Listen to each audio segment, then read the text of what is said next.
स्वागतं स्वागतं स्वागतं स्वागतं। कैसा पावन सुहावन समय आज है, आप आए अतिथियों के सरताज है। कैसा पावन सुहावन समय आज है, आप आए अतिथियों के सरताज है। देव की भांति पूजन करे आज हम, स्वागतं स्वागतं गुरुवरं स्वागतं। मन की वीणा से गूंजत ध्वनि मंगलम, स्वागतं स्वागतं आपका स्वागतं। दिल की बगिया से हमने है कलियां चुनी, श्रद्धा के फूलों से हमने माला बुनी। दिल की बगिया से हमने है कलियां चुनी, श्रद्धा के फूलों से हमने माला बुनी। करते हैं चरणों में अर्पित ये सुमन, स्वागतं स्वागतं भाव से स्वागतं। मन की वीणा से गूंजत ध्वनि मंगलम, स्वागतं स्वागतं गुरुवरं स्वागतं। स्वागतं स्वागतं आपका स्वागतं। हर्ष हर्ष।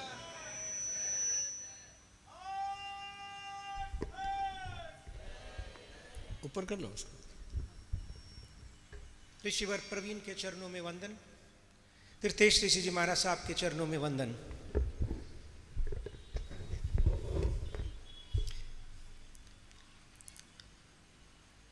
आज चौरडिया परिवार का अत्यंत सौभाग्य है कि गुरुदेव ने उत्तराध्ययन सूत्रदेव की आराधना यहाँ करने का निर्णय लिया और वर्धमान स्थानकवासी श्री संघ का भी हम आभार प्रकट करते हैं कि उन्होंने भी यहाँ पर गुरुदेव के शेष चातुर्मास काल के लिए भी हम लोगों को अवसर दिया। मेरी माता जी ने अभी भूमिका तो रख ही दी थी। मैं कोई लिख के पढ़ने में मेरे को बहुत अनकंफर्टेबल होता है। मैं जो भी बोलता हूँ, मैं मन में आता है वही बोलता हूँ। और लेकिन ऐसी सभा में थोड़ा मुश्किल रहता है मेरे को, क्योंकि हिंदी में बोलता हूँ। मैं हिंदी में कमती बोलता हूँ। इंग्लिश में बोलिए। नहीं बाबू जी, मेरा पूरा प्रयास है कि मैं हिंदी में बोलूँ और हिंदी के अंदर ही मेरी बहुत, आप देखेंगे 2-3 सालों में भी मेरा काफ़ी इम्प्रूव हो जाएगा बाबू जी। ये होगा। तो सबसे पहले तो गुरुदेव का आभार, जो आप मेरे को देख रहे हैं, मेरे परिवार को देख रहे हैं। आज से 12 साल पहले आप लोग कोई भी या हम लोग भी कोई भी ये सोच ही नहीं सकते थे कि हम लोगों के जीवन में भी इस तरीके का परिवर्तन आएगा। ये तो उपाध्याय श्री की कृपा है कि उनसे मिलना हुआ हम लोगों का, और उसके बाद में पूरा ही परिवार जुड़ गया था। जैसे यहाँ पे शहर है वैसे ही वहाँ पर भी सौकारपेट था। तब तक वहाँ थे, तब तक तो काफ़ी साधु संतों के रेगुलरली जाना रहता। घर के अंदर भी गोचरिया वगैरह उसका भी लाभ मिलता, उसकी क्या क्रिया है उसका भी ज्ञान था। पर जैसे अगर बाहर शिफ्ट हो गए थे हम लोग, एकदम कम हो गया था। मतलब 2000 से 2010 के अंदर, उसके बाद में गुरुदेव का पदार्पण और पूरे परिवार में परिवर्तन आया है। वैदिक परंपरा में कहते हैं कि पुत्र का एक बहुत ही बड़ा फर्ज रहता है कि वो अपने माता पिता को काशी की तीर्थ यात्रा कराए। हम दोनों भाइयों का ये सौभाग्य है कि गुरुदेव ने यहाँ पे जोधपुर में चातुर्मास किया और यहाँ चौरडिया भवन में आए।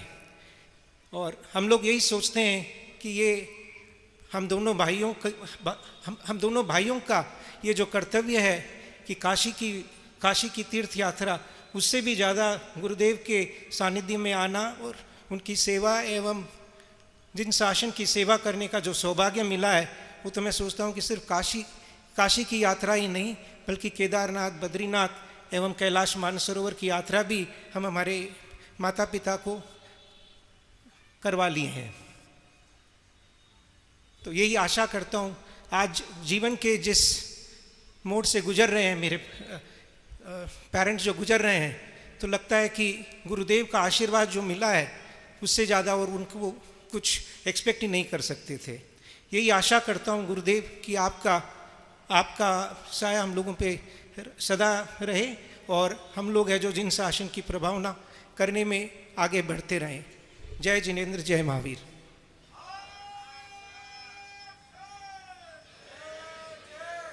जय बोलो महावीर स्वामी की जय।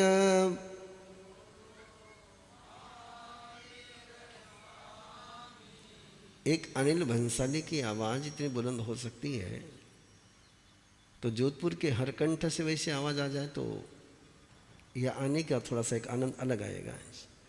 जय बोलो महावीर स्वामी की।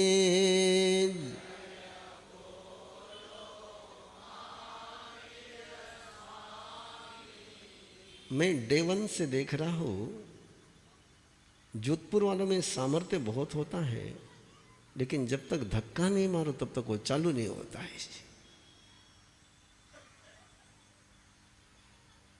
शायद जोधपुर के गलियों का कुछ असर होगा कि बिना धक्के खाए गाड़ी चलती नहीं है, लेकिन थोड़ा सा स्मूथ पर आ जाइए, बिना धक्का खाए भी चलना सीख जाइए।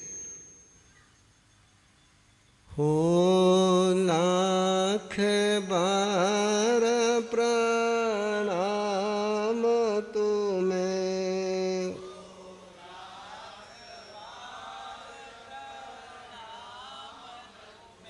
हे वीर प्रभु भगवान तुम्हें।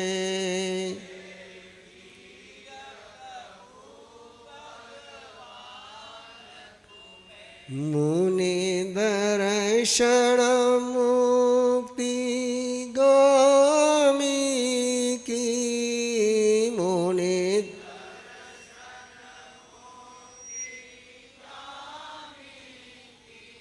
जय बोलो महावीर स्वामी की जय।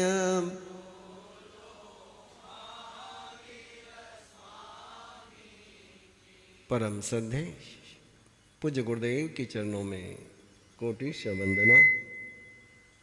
विराजमान स्नेही श्री तीर्थेश श्री महाराज साहब, उपस्थित भव्य आत्माओं, सुयस्य अर्हायणायनम भन्ते जीवे किम जनई। सम्यत्व पराक्रम का एक महत्वपूर्ण सूत्र है। सज्जायनम भन्ते जीवे किम जनई की पांचों अंगों की विवेचना संपन्न होने के बाद अगला पड़ाव था कि श्रुत आराधना से जीव को क्या प्राप्त होता है। भगवती सूत्र में पूछा गया कि ज्ञान की न्यूनतम आराधना करने के कारण से, श्रद्धा की न्यूनतम आराधना करने से, चारित्र की न्यूनतम आराधना करने से जीव को क्या प्राप्त होता है। जो नए श्रोतागण हैं उनके लिए ज्ञान तो सम्यक दृष्टि में ही प्राप्त हो जाता है, श्रद्धा भी चौथे गुणस्थान में आ जाती है, न्यूनतम आचरण पांचवें गुणस्थान से शुरू हो जाता है। लेकिन उसके बावजूद भी चौथे गुणस्थान के बाद मोक्ष में जाने के लिए देशना अपार्ध पुद्गल परावर्तन का समय लग जाता है। लेकिन सवाल पूछा गया, ज्ञान होना सवाल नहीं था, श्रद्धा होने का सवाल नहीं था, चरित्र होने का प्रश्न नहीं है। प्रश्न है कि मैं ज्ञान की आराधना करता हूं क्या। ज्ञान होना और ज्ञान की आराधना होना, श्रद्धा होना और श्रद्धा की आराधना होना, चरित्र होना और चरित्र की आराधना होना, इसमें उतना ही अंतर है कि मनुष्य का चोला होना और इंसानियत होना। इसमें जितना अंतर है उतना इसमें अंतर है। इसीलिए जहां आराधना की बात आई, प्रभु ने फरमाया ज्ञान दर्शन चरित्र की न्यूनतम आराधना, न्यूनतम यानी मिनिमाइज आराधना कोई करता है तो 67 भवगण है, 7 और 8 भव में वो मोक्ष में जाता है।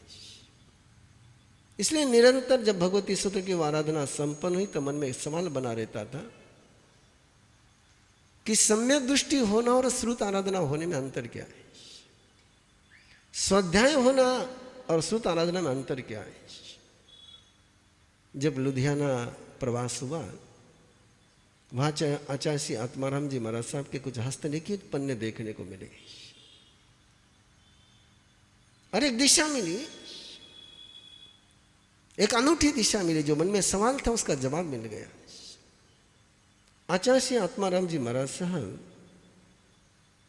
नंदी सूत्र की जो श्रुत आराधना के, श्रुत ज्ञान के, श्रुत आराधना के जो परिणाम थे उसको जीने वाले आचार्य थे। सर्वद्रव्य और सर्वपर्याय को जानने का सामर्थ्य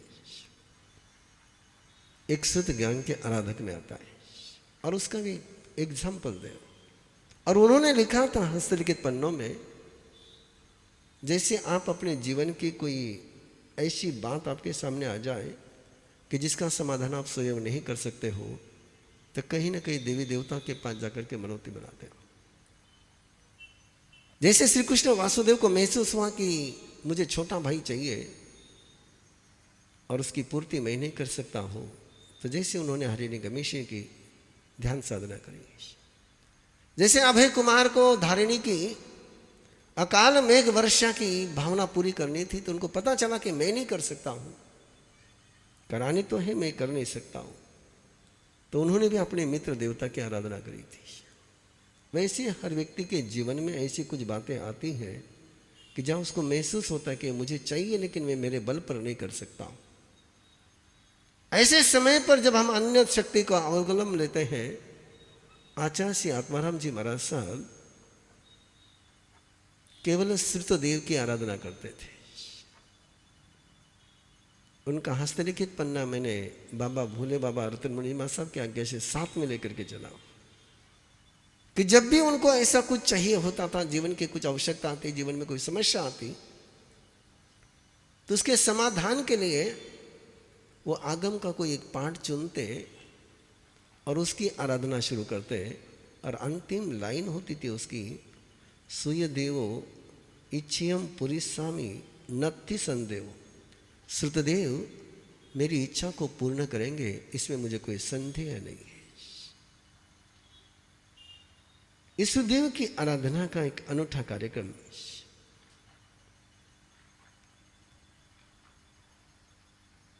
जिसका परिणाम संयुक्त पराक्रम में बताया है कि अज्ञान का क्षय होता है और क्लेश नहीं होता है।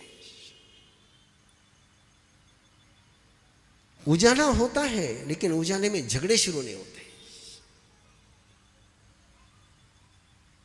यह बहुत बड़ी बात है कि पहले भारतीय युद्ध परंपरा में सूर्यास्त के साथ युद्ध समाप्त होता था और सूर्योदय के बाद युद्ध शुरू हो जाता था। शायद कहीं ऐसा ही अपने जीवन में भी चलता है। यदि उसको समझना चाहो तो जब तक बच्चा छोटा होता है तब तक वो माँ बाप से प्यार करता है। जैसे जैसे बच्चे को अक्ल आने लग जाती है, वो माँ बाप को अक्ल सिखाने लग जाता है। तो ज्ञान आने के बाद माँ बाप का मूल्यांकन होना चाहिए कि माँ बाप का अवमूल्यन होना चाहिए। और आज के इस युग में तो जो IIT में चले जाते हैं वो बच्चे तो अपने माँ बाप को आराम से कह देते हैं तुमने जिंदगी में जितना नहीं कमाया उतना मैंने 1 साल में कमा लिया, तो तुम्हारी अक्ल तुम्हारे पास रखो। तो ज्ञान होने के बाद जीवन में क्लेश शुरू हुआ कि समाधि शुरू हो गई, ये क्लेश शुरू हो गया। और जिससे क्लेश शुरू हो जाए उसको आराधना नहीं कहते हैं। आराधना उसको कहते हैं जिसके कारण से क्लेश समाप्त हो जाए। इसलिए श्रुत आराधना का जो परिणाम है वो क्लेश मुक्ति का है। और एक बार क्लेश से मुक्ति हो गई तो ना क्रोध करने की जरूरत रहती, ना मान करने की जरूरत रहती, ना माया करने की जरूरत रहती, ना लोभ करने की जरूरत रहती है। ये सारे जितने भी 18 पाप है इनका जन्म ही क्लेश से होता है। यदि आपके मन में क्लेश नहीं हो तो आप गुस्सा नहीं कर सकते। यदि आपके मन में पीड़ा नहीं हो तो आप किसी को दुखी नहीं कर सकते। तो श्रुत आराधना करने वाला क्लेश से मुक्त होता है। इसी का अगला अर्थ निकलता है कि उसका जीवन भगवत स्वरूप हो जाता है, उसका जीवन श्रद्धेय हो जाता है, उसका जीवन आराध्य हो जाता है। और ऐसी श्रुत आराधना के इन पावन पलों की आराधना करने के लिए 92 से जो अनुष्ठान शुरू किया वो पल मुझे भी, आपको भी याद न होगा लेकिन मुझे याद है कि जिस समय में 15 दिन की आराधना हमने शुरू कराई थी तो उस समय समाज ने उसको सहज स्वीकार नहीं किया था कि तब तक परंपरा थी 3 घंटे में आराधना करने की, मैक्सिमम 3 दिन में आराधना करने की। और वो 3 घंटे की और 3 दिन की आराधना में लोग आते बैठते, माथे के ऊपर से निकल जाते। लेकिन मेरा बचपना ज्ञानेश्वरी की आराधना में बीता है और मैंने ज्ञानेश्वरी की आराधना के वो नज़ारे देखे कि जो मुझे उत्तराधीन की आराधना के देखने। मैं आज मेरी दिल की खुल करके बातें कर रहा हूं इस आंगन में आने के साथ ही। मैंने ज्ञानेश्वरी की आराधना के वो नज़ारे देखे हैं। ये जो पंडाल है इससे 8 गुना पंडाल, और एक किसान व्यक्ति, नेवासे के पास का एक किसान व्यक्ति ज्ञानेश्वरी की 7 दिन की आराधना का एक विशाल आयोजन करता है अपनी खेती में। हजारों लोगों की रहने की व्यवस्था खेती में, हजारों लोगों की भोजन की व्यवस्था है। अकेला आदमी, सिंगल मैन, और दूर दूर से लोग वहां पर 7 दिन के रेसिडेंशियल आराधना के लिए आए होंगे। 7 दिन वही रहकर के आराधना करनी है। सुबह 3 घंटे आराधना होती थी, दोपहर में 3 घंटे आराधना होती थी, और बाकी का समय जाप में, भक्ति में जाता था। वो नज़ारा, मैं उस आराधना में बैठा हुआ था। मेरी उस समय उम्र 15-16 साल की थी। अजीत सा ये पंडाल, और ये विशाल पंडाल, और उस पंडाल को लोग प्रदक्षिणा कर रहे हैं। हम लोग अंदर में ज्ञानेश्वरी की आराधना कर रहे हैं और सैकड़ों लोग उस पंडाल की ऐसी परिक्रमा कर रहे हैं जैसे आप मंदिर की परिक्रमा करते हो। उनकी एक ही भावना थी कि हम ज्ञानेश्वरी की आराधना नहीं कर पा रहे, लेकिन ये लोग जो आराधना कर रहे हैं इनकी प्रदक्षिणा कर लेंगे तो हमारी आराधना संपन्न हो जाएगी। और मैं आपसे कहना चाहता हूं कि इसी ज्ञानेश्वरी के कारण से मैं जिनेश्वरी के पास आया हूं। उस ज्ञानेश्वरी में एक छोटी सी पंक्ति जाती है, जो जयाचा धर्म तोच त्याने पाळावा। अब 14-15 साल की उम्र में उस पंक्ति का मीनिंग था कि जिसका जो धर्म है उसी का उसने पालन करना चाहिए, दूसरे धर्म का पालन नहीं करना चाहिए। और 14-15 साल की उम्र में समझ क्या थी धर्म की, कि अपना धर्म जैन धर्म है और ये तो वैष्णव धर्म है। मैं मेरे उस चित्र को, दृश्य को आज भी याद रखता हूँ कि मैंने वो पंक्ति पढ़ते ही जो वैष्णव धर्म का तिलक लगाया हुआ था वही पूछ डाला मैंने। ज्ञानेश्वर के उस पाठ करते करते ही पूछ डाला कि नहीं, ये मेरा धर्म नहीं है, मेरा धर्म तो जैन धर्म है। ज्ञानेश्वरी का मीनिंग वो नहीं था, लेकिन मुझे बचपन में वही मीनिंग लगा। और उसके बाद मेरे जिंदगी में एक टर्निंग पॉइंट आया। उसके बाद मैं इधर कदम बढ़ाए मैंने, गुरुदेव की कृपा और गुरुदेव के चरणों में पहुंचा। वो आराधना का एक अनुष्ठान, एक तमन्ना के साथ, एक अरमान के साथ कि क्या वो दिन अंतिम सांस लेने के पहले मैं देखूंगा कि ऐसे हजारों लोग उत्तराध्ययन सूत्र की आराधना के लिए रेसिडेंशियल शिविर में आए हुए हैं और विशाल जनमेदनी के बीच उत्तराध्ययन सूत्र की आराधना हो रही है और लोग उस आराधकों की परिक्रमा कर रहे हैं। इस ध्येय को लेकर के चला, इस मंजिल को लेकर के चला। देव गुरु की कृपा है और आप लोगों का प्यार है, जिस कारण से एक कारवां निरंतर बढ़ता ही जा रहा है। लेकिन अभी भी इस कारवे को कुंभ मेले का रूप आना है।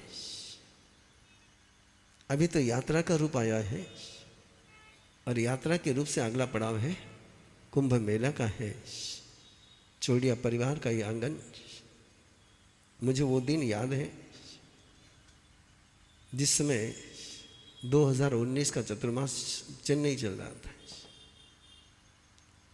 और एक दिन बाई जी और बाबूजी आकर के बैठे थे और सहज बाई जी ने पूछा कि अब दक्षिण की यात्रा के बाद आगे किधर है। मैंने कहा महाराष्ट्र, एमपी।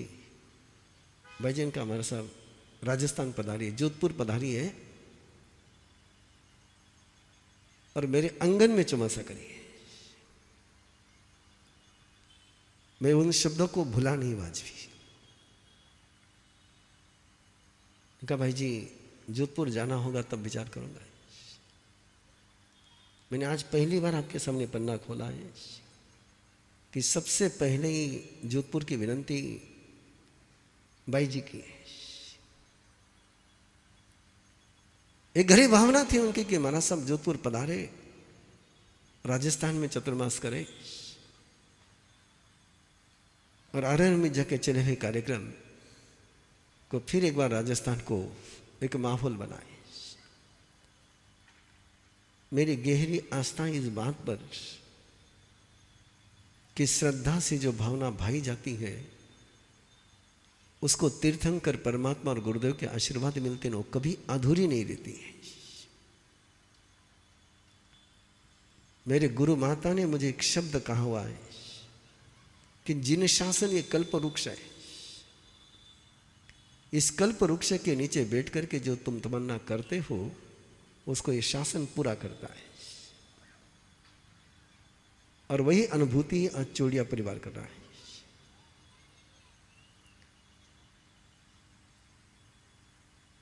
अजित शाह ने मुझे वहां कहा था कि महाराज साहब हमारे विषय में थोड़ा कम बोलिए। मैं तो बहुत कम बोलता हूं, मैं तो बहुत कम बोलता हूं,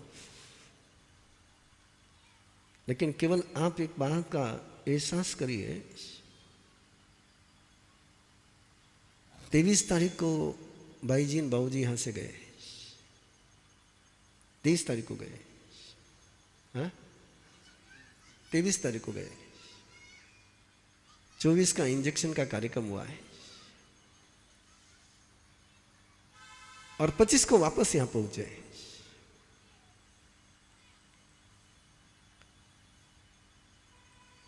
और मुझे लगता है कि इंजेक्शन का क्रम शुरू होने के बाद पहली बार ऐसा हुआ है कि इंजेक्शन लगते ही प्रवास किया गया है। अभी आस्थाएं, इन आस्थाओं का कौन मूल्यांकन कर पाएगा? मैंने बहुत कहा था भाई जी को कि भाई जी आप चिंता मत करो, हम पहुंच रहे वहां 26 तारीख को, बाकी सब है। लेकिन एक ही बात, आप वहां पर पधारो, मैं वहां नहीं रहूं। आप वहां पधारो, मैं वहां नहीं रहूं, मुझे स्वीकार नहीं। ये आस्थाएं होती है, ये व्यवस्था नहीं होती, ये आस्था होती है। और इन आस्थाओं का ही जिन शासन में मूल्यांकन है। व्यवस्था का मूल्यांकन तो सत्ता में होता है और आस्था का मूल्यांकन धर्म में होता है। और जिस धर्म में आस्था का मूल्यांकन नहीं होता वो धर्म कभी धर्म रह नहीं पाएगा। खुशी इस बात की है कि परिवार की भावनाएं किसी न किसी रूप में पूरी हो गई। 4 महीने की भावना थी, लेकिन जो भी हुआ वो बढ़िया ही हुआ है, अनुत्तर हुआ है, अनूठा हुआ है। और ये मेरे जिंदगी में कोई पहला मौका नहीं है, जोधपुर वालों के लिए नया होगा। मेरा ये 5वां 6वां प्रयोग है। मैंने दिल्ली में भी 2 जगह चतुर्मास किए थे, त्रिनगर 2 महीने और चांदनी चौक 2 महीने। मैं बड़ौत में भी 2 जगह चौमासे किए थे, 2 महीने शहर में, 2 महीने मंडी में। नगर में भी ऐसा हुआ था कि 2 महीने किड़गांव में, 2 महीने परीक्षा बोर्ड पर। अभी अभी पुणे में भी कर करके आया, और 2 महीने महावीर प्रतिष्ठान और 2 महीने वडगांव श्री। और उसके पहले 2012 में चेन्नई में कर करके आया हो, 2 महीने रायपेटा, 10 दिन ट्रिप्लिकेन, 10 दिन मैलापुर, 10 दिन टी नगर। क्षेत्र खुला रखने का जो हमारा विधान है, उस विधान के अनुसार हम काम करते हैं। और उसके पीछे प्रयोजन एक ही रहता है कि जिनका पेट भर गया हो उनको थोड़ा पचाने के लिए टाइम दिया जाए।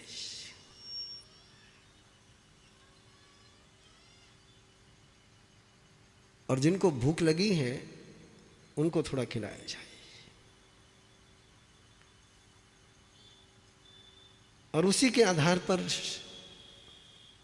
निरंतर ये प्रयास रहता है। और उसी प्रयासों में आज यहाँ पर श्री संघ के अवभाव के साथ, अनुमोदन के साथ यहाँ पहुँचे हैं। कार्यक्रमों की श्रृंखला निरंतर वैसी ही जारी रहेगी। आरंभ गर्भ संस्कार का, और ये तो सुखद संयोग की बात है। जिस कार्यक्रम की आपने सबसे पहले धुरा संभाली, उसका सर्टिफिकेशन का कार्यक्रम आपके आंगन में हो रहा है। आरंभ गर्भ संस्कार के टेनर कल शाम से पहुंचे हुए हैं सर्टिफिकेशन के लिए। आपको पता तो चल गया ना, जब स्थान परिवर्तन करते तब क्या क्या होता है ना? महसूस हो गया ना? तो याद रखना विहार कैसे होता है फिर, है ना? अभी तक आप लोगों को आदत लगी थी कि जहाँ हमारे साथ बैठे हैं वहाँ जाकर के बैठ जाओ, सारा काम हो जाए, है ना? तो पहली बार आपको पता चला कि जब स्थानांतर होता है और एक बार आपका अनुभव आ गया, तो कल आपके कार्याध्यक्ष महोदय मुझे कहने लगे कि हमारे ट्रेनर को आपने परेशान कर दिया है।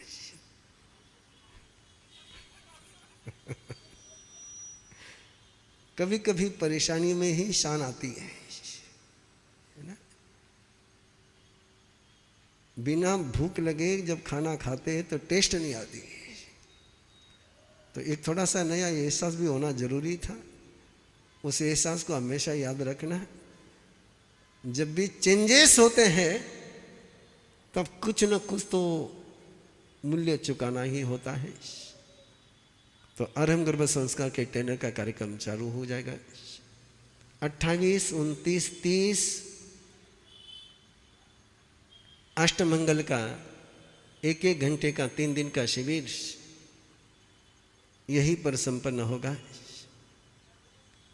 30, 1, 2 अष्टमंगल का शिविर है सुबह 8 से 9, और 30 तारीख, 1 तारीख और 2 तारीख दोपहर 2:30 से 4 अर्हम गर्भ संस्कार का जोधपुर के लिए शिविर होने जा रहा है।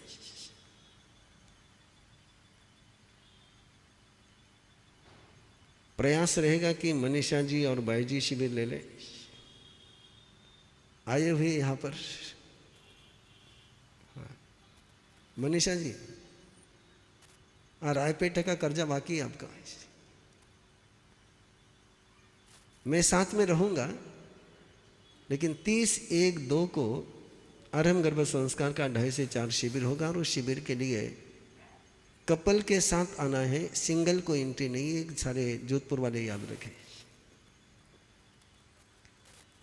1 तारीख से आईएमएल की गोली भी शुरू होने जा रही है। 2-3 दिन से संघ के महामंत्री रोज अनाउंस करते हैं भाईपा के नियोजन के लिए। आज मैं आप लोगों से आग्रह कर रहा हूँ, चोपड़ा जी ने जो नाम बोले उसमें आपका नाम आया हो तो आप उसको स्वीकार कर लें, और चोपड़ा जी ने जो नाम बोले उस लिस्ट में आपका नाम नहीं आया होगा तो मेरी लिस्ट में आपका नाम लिख लीजिए। जिस भाईपा को श्रुतदेव की आराधना की ये सेवादार बनने का सौभाग्य लेना हो,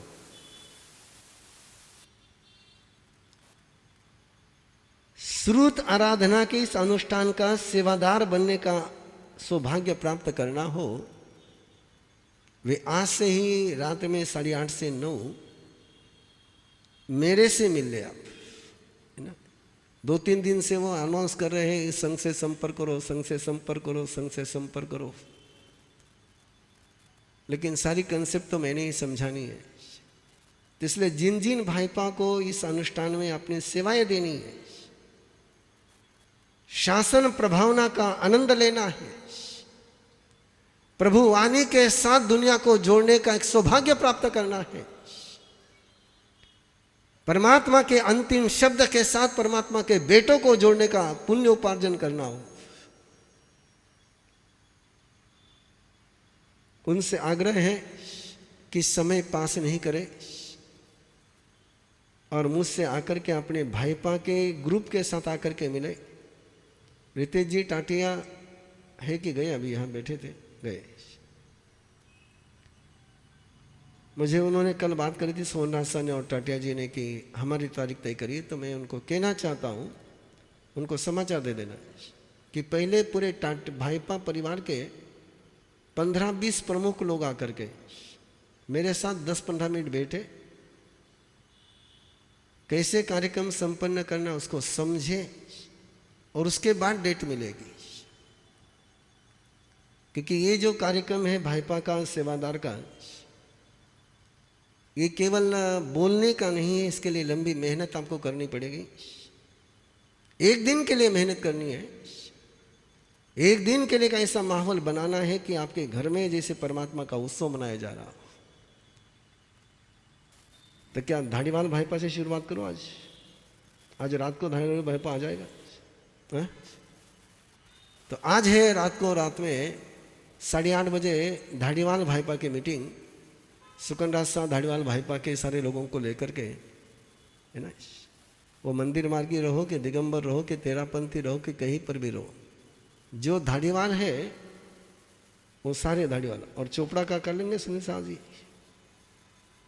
हाँ 2 दिन बाद कर लेंगे।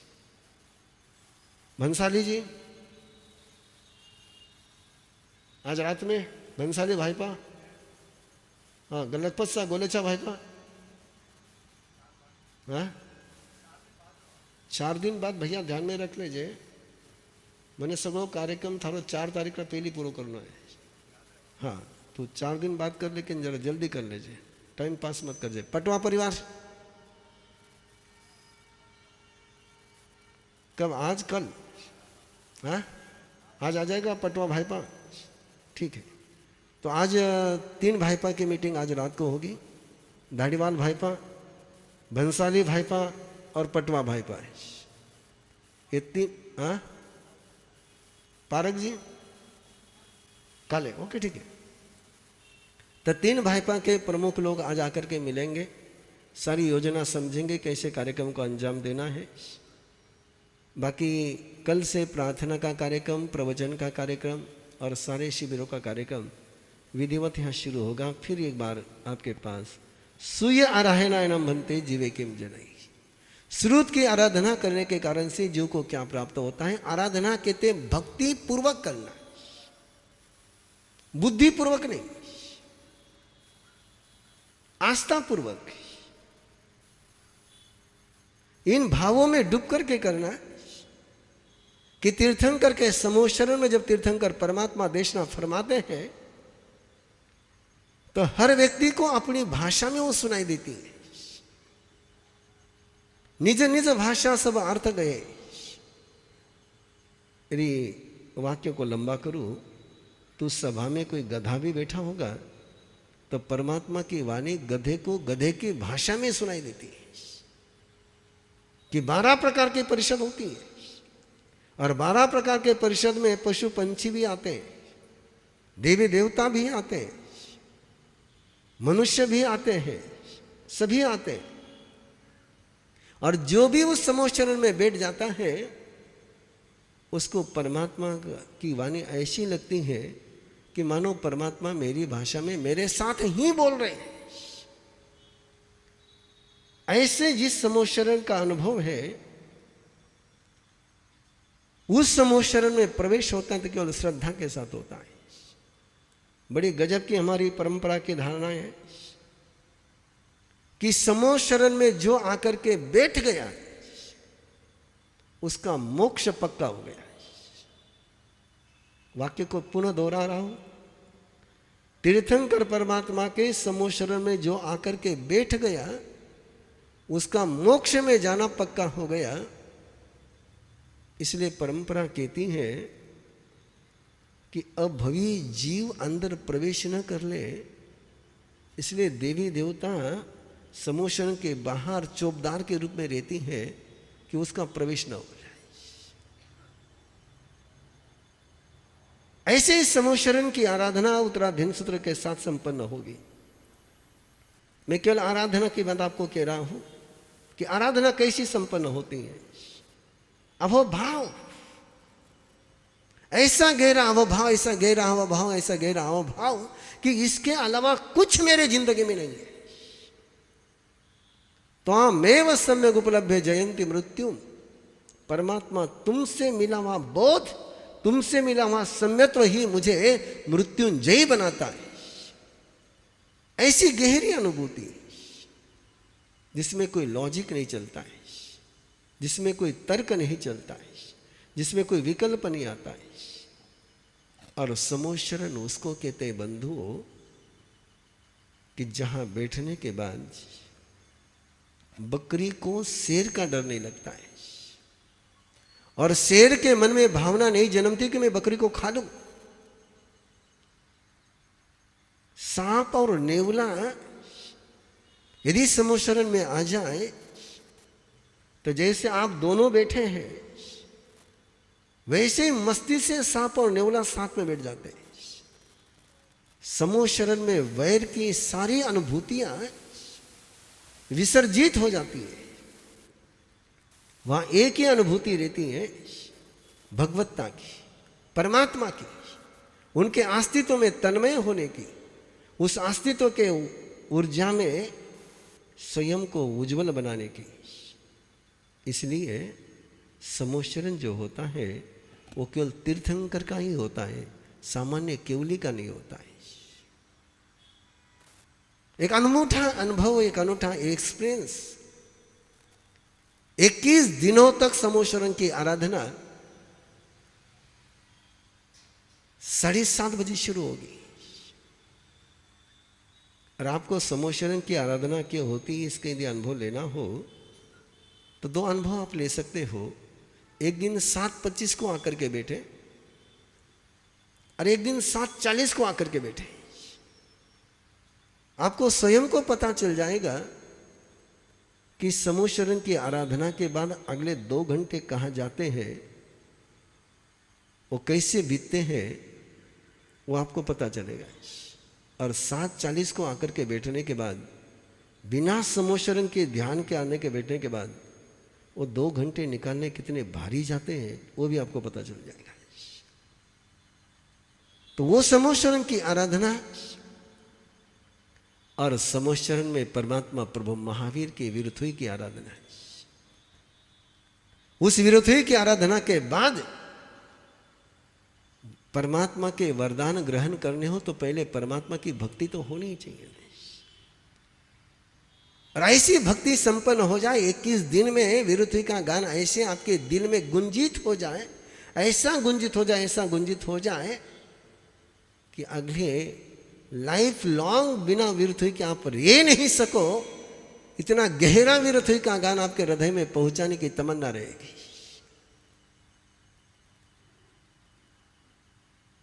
बहुत सारी तमन्नाएं हैं।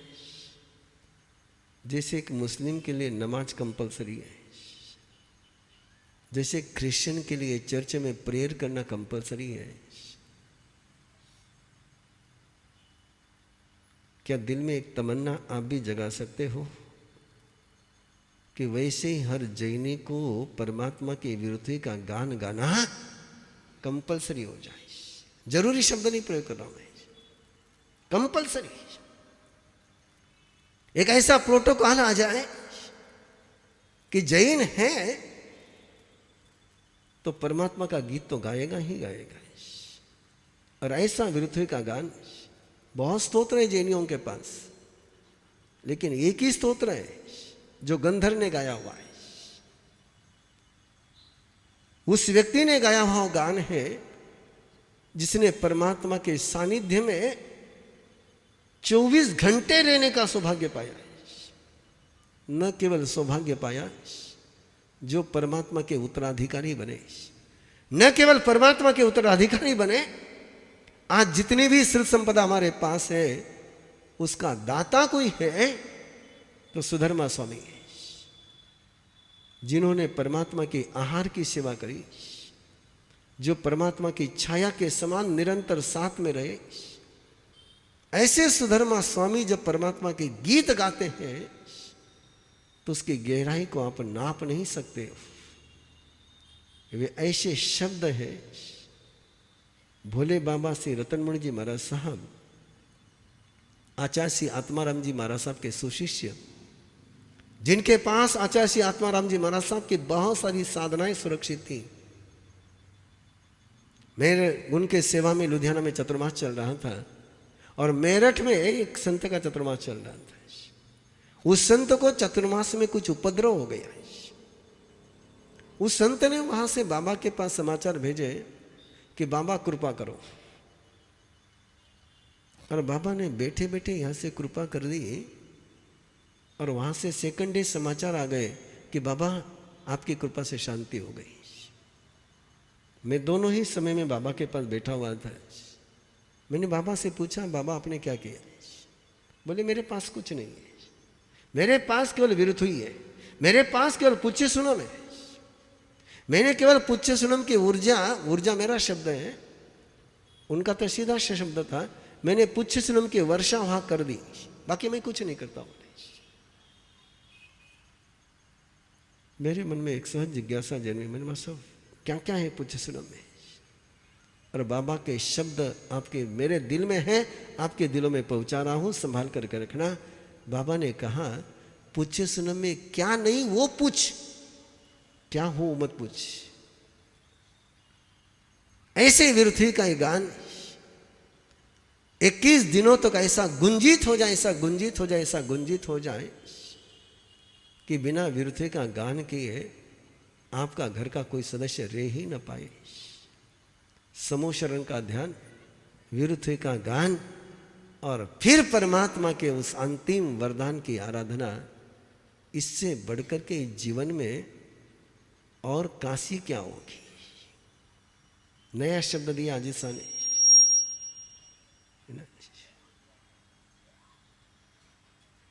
ऐसे भी काशी को लेकर के धारणा यही कि जो काशी में मरता है वो मुक्ति में जाता है।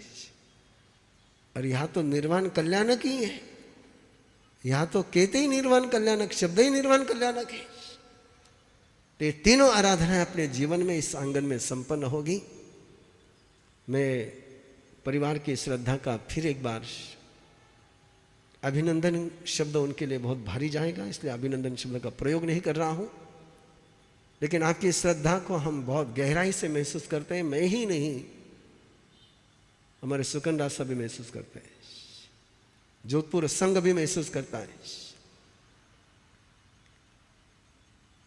और आपके आस्था को सभी लोग ये भावना लाते हैं मन में कि ऐसी आस्था हमारी भी हो, इससे अधिक और कुछ नहीं चाहिए। एक आदर्श आपने स्थापित किया है, एक प्रतिमान आपने बनाया है कि किसी के मन में तमन्ना जन्म जाए कि मेरी आस्था ऐसी हो। और इसलिए परिवार के संस्कार, परिवार के श्रद्धा निरंतर ऐसी ही बढ़ती रहे। तीर्थयरा तो पश्यन्तु सिद्धा सिद्धिम तव दिशन्तु। इन्हीं भावों के साथ विराम ले रहा हूं। आरंभ गर्भ संस्कार का शिविर का कार्यक्रम भी आगे चलेगा और भाजपा के मीटिंग की सूचना आपके पास पहुंच चुकी है। जिम्मेदारी ध्यान में है ना? नवकार युवक मंडल जो रौनक आपने चतुर्मास के पहले लगाई थी, उस गुडविल के आधार पर यहाँ पर आना हुआ है। उस गुडविल को बढ़ाना, उस गुडविल को कम मत करना।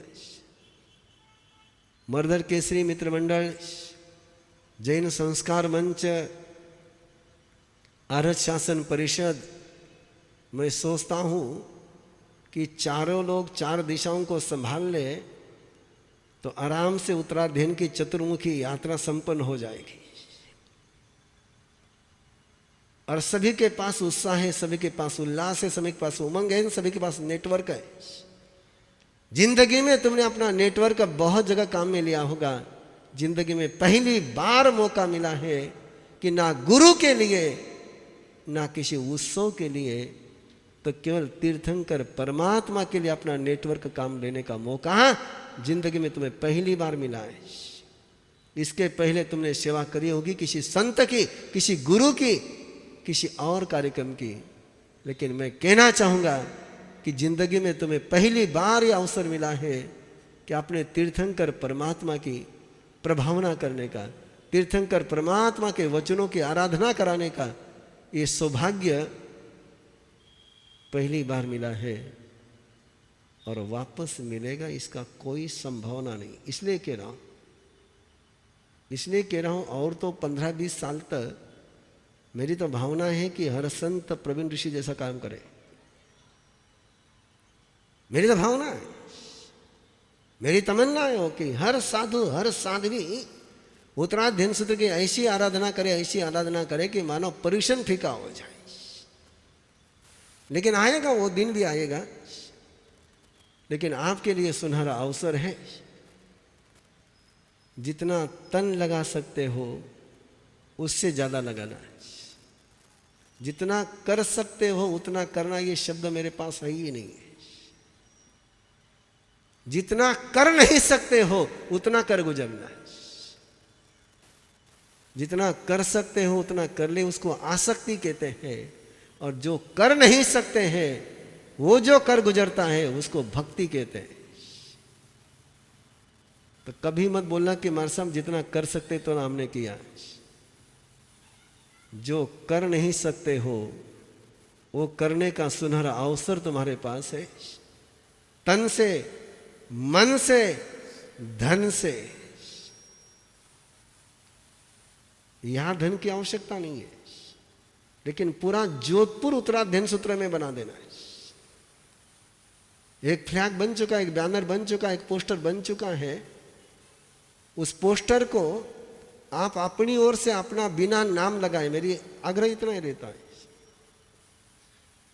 कि परमात्मा का नाम पहुंचाएं और गली गली में पहुंचाएं। मुझे पता है हर गली का व्यक्ति यहां पर आएगा नहीं, लेकिन हर गली में मैसेज तो होना ही चाहिए कि जैनियों का ऐसा कोई कार्यक्रम चल रहा है। इसलिए गली गली में, नुक्कड़ नुक्कड़ पर, दुकान दुकान में अगले दिनों में एक ही मैसेज होना चाहिए कि परमात्मा के निर्वाण कल्याण की वरदानों की आराधना चोड़िया भवन में संपन्न हो रही है। और पूरा जोधपुर को लोगों का ऐसा लगना चाहिए कि सारे रास्ते हैं एक ही जगह आ रहे। ऐसा माहौल बनाओगे तो मुझे आपके अभिनंदन करने की आवश्यकता नहीं रहेगी, जनता स्वयं आपका अभिनंदन करेगी। मैं चारों ही संगठनों से फिर एक बार कोई संगठन चुका हो तो रिपीट कर रहा हूँ। नौकार युवक मंडल, जैन संस्कार मंच, आर्ष शासन परिषद, मरधर केसरी मित्र मंडल, इन चारों की ड्यूटी है कि आप तो काम में लगना ही लगना, आपके होम मिनिस्टर को भी काम में लगा देना है, पूरा काम में लग जाना चाहिए। और इस तरीका का माहौल बनाइए कि जोधपुर वाले भी कह सकें, मैं भी कह सकूं। आज तक तो मैं कहता आया हूँ कि बड़ौद जैसा उत्साह और उल्लास मैंने वापस नहीं देखा है। अगले साल मैं ये कह सकूं कि बड़ौद का रिकॉर्ड जोधपुर ने ब्रेक किया है। बस इतना ही लक्ष्य आपके सामने रख करके विराम लेता हूँ।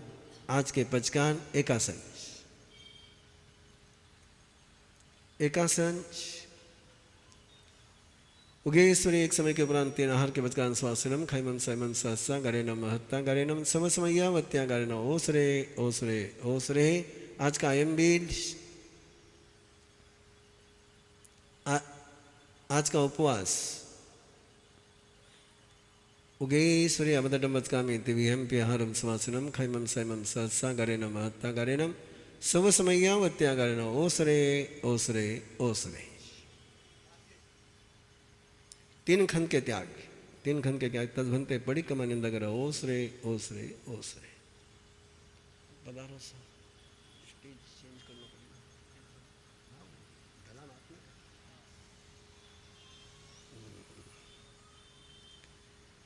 आप लोगों क्या कार्यक्रम? हाँ समझ